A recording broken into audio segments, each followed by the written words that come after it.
राम के बाद कौन बना अयोध्या का राजा।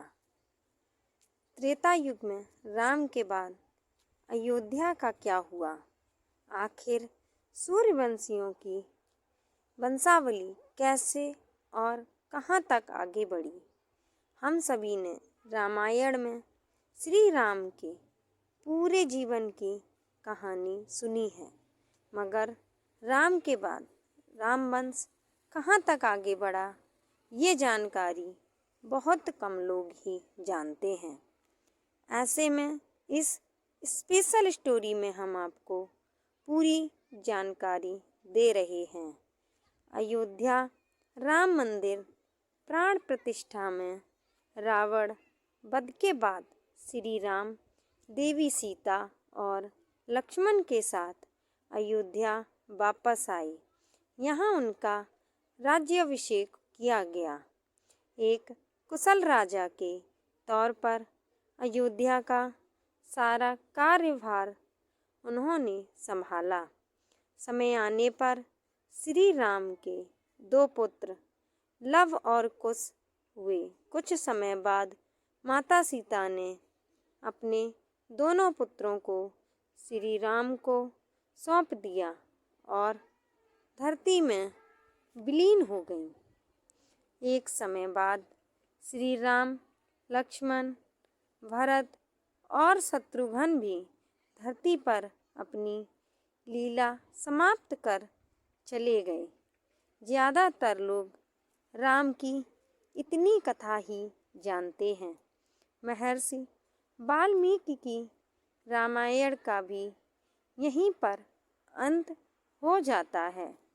आज हम आपको बताते हैं श्री राम के जाने के बाद अयोध्या नगरी का क्या हुआ। सूर्यवंशियों की वंशावली कैसे और कहाँ तक आगे बढ़ी। द्वापर और कलयुग में अयोध्या कैसी थी। महाकवि कालिदास ने अपने रघुवंश महाकाव्य में श्री राम के बाद उनके उत्तराधिकारी राजाओं और अयोध्या का वर्णन किया है। रघुवंश में राम के बाद 24 राजाओं के बारे में बताया गया है। राम के बाद कौन बना अयोध्या का राजा। श्री राम की धरती पर जीवन लीला समाप्ति के साथ ही त्रेता युग भी खत्म हो गया और द्वापर युग का आगमन हुआ। अयोध्या के इतिहास में यह एक महत्वपूर्ण मोड़ था कि जहां राम के उत्तराधिकारियों ने राज्य की बागडोर संभाली। श्री राम के अलावा लक्ष्मण, भरत और शत्रुघ्न के भी दो बेटे हुए। इस तरह अगली पीढ़ी में कुल 8 भाई थे। ये 8 भाई थे लव, कुश, पुष्कल, तक्ष, सुबाहु, अंगद, बहुश्रुत और चंद्रकेतु। भगवान राम ने अपने समय में ही लव को कौशल राज्य का उत्तर भाग शेरावती और कुश को दक्षिण भाग कुशावती का राजा बना दिया था। राम के जाने के बाद उनके दोनों पुत्र उन्हें सौंपे गए राज्यों में थे। दोनों में से किसी को नहीं पता था कि अयोध्या में क्या हुआ था। रघुवंश महाकाव्य के अनुसार एक रात कुश सो रहे थे, तभी उनके सपने में अचानक एक देवी प्रकट हुई। उस देवी ने कुश को अपने पुराने राज्य अयोध्या लौटने का आग्रह किया। अगली सुबह कुश ने अपने गुरुजनों और मंत्रियों पिछली रात के सपने की जानकारी दी। सभी ने उन्हें अयोध्या जाकर राज करने की सलाह दी। इसके बाद कुशावती राज्य की जिम्मेदारी वैदिक ब्राह्मणों को सौंपकर अपनी पूरी सेना के साथ अयोध्या के लिए निकल पड़े। अयोध्या पहुंचते ही कुश ने राजा का पदभार संभाल लिया। कुश अपने भाइयों में सबसे बड़े थे, इसलिए अयोध्या की प्रजा ने उन्हें राजा स्वीकार कर लिया। कैसा था लव कुश का शासन? आइए जाने लव कुश के शासन के बारे में। राम के जुड़वा बेटे लव और कुश वीरता के प्रतीक माने जाते थे। इनके शासन को न्यायप्रिय शासन, सांस्कृतिक उत्थान और राज्य के विस्तार के लिए याद किया जाता है। दोनों भाई प्रजा हितैषी शासक थे। उन्होंने सबको समान रूप से न्याय दिलाने वाली शासन प्रणाली स्थापित की, जहां प्रजा को उनके अधिकारों की गारंटी मिलती थी। कुश के शासन में अयोध्या के लोग धन धान्य से संपन्न, सुखी, समृद्धशाली थे। इनके काल में कला, साहित्य और शिक्षा का पुनरुत्थान हुआ। कुश के कुशल नेतृत्व में अयोध्या का साम्राज्य बढ़ा। उन्होंने आसपास के कई राज्यों को अपने अधीन कर लिया, जिससे राज्य की शक्ति और समृद्धि बढ़ी। द्वापर युग में विष्णु भगवान ने श्री कृष्ण के रूप में अवतार लिया, जिन्होंने धर्म की स्थापना के लिए महाभारत के युद्ध में अहम भूमिका निभाई। अयोध्या और श्री कृष्ण के बीच घनिष्ठ संबंध थे। लव कुश के वंशजों ने पांडवों के साथ अच्छे संबंध बनाए रखे। महाभारत में अयोध्या ने पांडवों को सैन्य सहायता भी प्रदान की। द्वापर युग के अंत में खुद कृष्ण ने अयोध्या का दौरा किया था। उन्होंने वहां के राजा को आशीर्वाद दिया और भविष्य में आने वाली चुनौतियों का सामना करने का मार्गदर्शन दिया। कुश के बाद किन राजाओं ने संभाली अयोध्या की जिम्मेदारी? कुश ने कुमुदवती नाम की कन्या से विवाह किया और कुछ समय बाद एक पुत्र हुआ, जिसका नाम अतिथि रखा गया।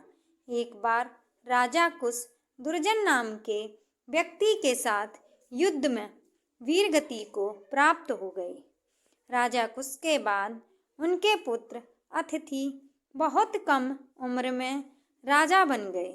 बड़े होने पर अतिथि ने भी अपने पिता की तरह ही राज्य का लालन पालन किया। कुछ समय बाद अतिथि का विवाह निषद देश के राजा की पुत्री के साथ हुआ। दोनों को एक शक्तिशाली पुत्र हुआ, जिसका नाम निषद रखा गया।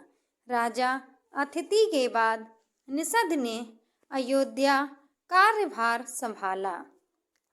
इसके बाद नल, नभस, पुंडरीक, क्षेमंधवा, देवनिका, अहिनागु ने अयोध्या पर शासन किया। समय का चक्र आगे बढ़ता गया। राजा अहिनागु के बाद पारयात्र, शिला, उन्नाव, वज्रनाभ ने भी अपनी जिम्मेदारी संभाली। राजा वज्रनाभ के बाद शंखना अयोध्या की गद्दी पर बैठे। शंखना ने अयोध्या की सीमा का विस्तार किया। शंखना के बाद व्यूश्यताश्व, विश्वसह, हिरण्यनाभा, कौशल्य, ब्रह्मिष्ठ ने काफी समय राज्य में राज किया। वशिष्ठ के पुत्र का नाम पुत्र ही था। राजा पुत्र ने अपने वंश को आगे बढ़ाया। उनके बाद पुष्य, ध्रुव संधि, सुदर्शन, अग्निवर्ण ने सत्ता संभाली। रघुवंश महाकाव्य के अनुसार अग्निवर्ण रघुवंश के आखिरी राजा थे। उन्होंने कुछ समय ही राज किया। इसके बाद उन्होंने राज्य की जिम्मेदारी अपने मंत्रियों को सौंप दी और वह विलासिता के जीवन में रंग गए। अग्निवर्ण ने अपना पूरा जीवन विलासिता में ही गुजार दिया। अंत समय में उन्हें याद आया कि उनका वंश आगे कैसे बढ़ेगा। पुत्र प्राप्ति के लिए अग्निवर्ण ने यज्ञ कराए। कुछ समय बाद उनकी पत्नी गर्भवती तो हुई, मगर अग्निवर्ण अपनी संतान का मुख देखे बगैर ही दुनिया से चले गए। तब मंत्रियों ने आपस में राय मशवरा करके उनकी गर्भवती पत्नी को ही अयोध्या की गद्दी पर बैठा दिया। रघुवंश महाकाव्य में यहीं तक वर्णन किया गया है। राम के वंशज राजाओं का कैसा था आचरण। श्री राम की पिछली 21 पीढ़ी और अगली 21 पीढ़ी तक राजाओं का जीवन सफल और सम्मानजनक रहा। उनमें या उनके राज्य में कभी भी गलत आचरण की जानकारी नहीं मिलती है। किसी की भी अकाल मृत्यु भी नहीं हुई। राम के उत्तराधिकारी राजाओं की लिस्ट में 21वें राजा पुष्य तक उनके अच्छे कामों के लिए ही जाना जाता है। ऐसा माना जाता है कि यहीं पर द्वापर युग का भी अंत हो गया था। राम वंशज के 22वें राजा ध्रुव संधि जब एक बार शिकार पर थे, तब एक शेर ने उन पर हमला कर मार डाला। तब उनका बेटा सिर्फ 1 साल का था। राजा ध्रुव संधि के बाद से सभी वंशज कम सफल हुए। उनके बारे में कोई जानकारी नहीं मिलती है। इतिहासकार बताते हैं, अकेले अयोध्या में सीताराम के 3000 से ज़्यादा मंदिर थे, मगर 5वीं सदी में कई मंदिरों की हालत खराब होने लगी थी।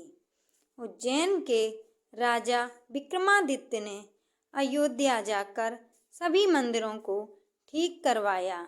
कई सालों तक मंदिर की ठीक रहे। साल 1526 में मुगल बादशाह बाबर और इब्राहिम लोदी के बीच युद्ध हुआ। 2 साल के भीतर 1528 तक बाबर की सेना ने अयोध्या पर अपना कब्जा जमा लिया। दावा किया जाता है कि बाबर ने ही अयोध्या में तमाम मंदिरों को तोड़वाकर मस्जिद का निर्माण करवाया था। दोस्तों, हमारे द्वारा दी गई ये जानकारी आपको कैसी लगी, कृपया कमेंट करके ज़रूर बताएं। हम आपके लिए नई नई स्टोरियाँ लाते रहते हैं। कृपया हमारे पेज को सब्सक्राइब करें, लाइक करें, सभी को शेयर करें। धन्यवाद।